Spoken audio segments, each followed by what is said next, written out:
एक बार एक बहुत बड़ा बिजनेसमैन एक छोटे से गांव में जाता है। उसका प्लान होता है कि उस गांव में एक फैक्ट्री लगानी है। वो एक ऐसी जगह तक पहुंच जाता है जहां पर उसके सामने नदी होती है और उसके सामने गांव होता है। अब उसके पास में दो ऑप्शंस होते हैं, एक कि वो सड़क के रास्ते से घूम करके उस गांव तक पहुंचे जिसमें करीब करीब 8 घंटे लगेंगे क्योंकि डायरेक्ट कोई रास्ता नहीं है वहां तक पहुंचने का। दूसरा कि सिर्फ 20 मिनट में एक नाव में बैठ करके उस नदी को पार करके उस गांव तक पहुंच जाए। तो अपना टाइम बचाने के लिए उसने उस नाव में बैठने का डिसीजन लिया। वो नाव बहुत ही छोटी सी थी जिसमें एक तरफ एक आदमी बैठा था जो कि नाव चला रहा था और दूसरी तरफ ये बिजनेसमैन बैठा हुआ था। तो नाव में बैठने की थोड़ी देर बाद उस बिजनेसमैन ने उस नाव वाले से पूछा, तुझे पता है तेरी नाव में कौन बैठा है? तो नाव वाले ने बड़े ही भोलेपन से कहा हाथ जोड़ करके, नहीं साहब मुझे नहीं पता आप कौन है। तो बिजनेसमैन बोला, अरे तू अखबार नहीं पढ़ता है क्या? हर दूसरे दिन मेरी फोटो आती है अखबार में।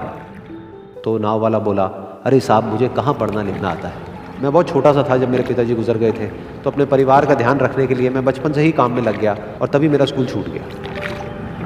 ये सुन करके उस बिजनेसमैन ने उसका मजाक उड़ाते हुए उसको कहा, तुझे पढ़ना लिखना तक नहीं आता है, ऐसी जिंदगी का क्या फायदा? ये सुन करके उस नाव वाले को बुरा तो लगा लेकिन उसने कुछ नहीं कहा। थोड़ी देर बाद वो बिजनेसमैन उस नाव वाले से बोला, अभी कुछ ही दिन बाद ये जो सामने तू जमीन देख रहा है, यहां पर मेरी एक बहुत बड़ी फैक्ट्री होगी जहां पर हमारे ब्रांड की मिनरल वाटर की बॉटल्स बनेगी। उस नाव वाले को बात समझ नहीं आई। उसने कहा, क्या बनेगा साहब? तो बिजनेसमैन थोड़ा सा इरिटेट होकर के बोला कि हमारे यहाँ पर पानी की बोतलें बनेंगी जो तेरे गांव में नहीं बिकेगी लेकिन शहरों में बहुत बिकती है। अरे कभी तू शहर गया होगा तो तूने देखी होगी पानी की बोतलें रखी होती है दुकानों पर।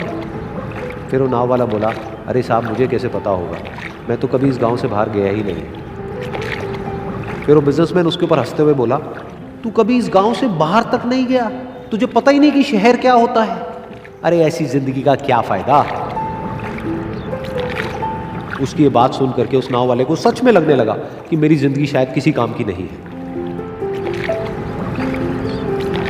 अपनी इस सोच की वजह से उसका नाव से ध्यान हटा और तभी नाव की टक्कर हो गई एक बड़े से पत्थर से, जिसकी वजह से नाव में पानी भरने लगा और नाव डूबने लगी। उस जगह पर पानी बहुत ही गहरा था और किनारा दूर था।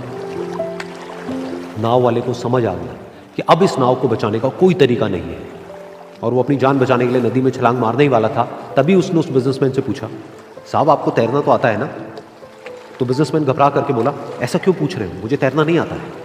उसकी ये बात सुन करके नाव वाले को हंसी आ गई और वो बोला, अरे साहब आपको तैरना तक नहीं आता, ऐसी जिंदगी का क्या फायदा? ये सुन करके उस बिजनेसमैन को अपनी गलती का एहसास हुआ और वो हाथ जोड़ करके उस नाव वाले से बोला, तुम जो कहोगे मैं तुम्हें दूंगा, बस मेरी जान बचा लो।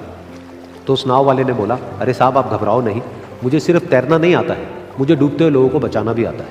आप मुझे कस के पकड़ लो, मैं आपको कुछ नहीं होने दूंगा। और फिर उस नाव वाले ने ना सिर्फ अपनी बल्कि उस बिजनेसमैन की भी जान बचाई।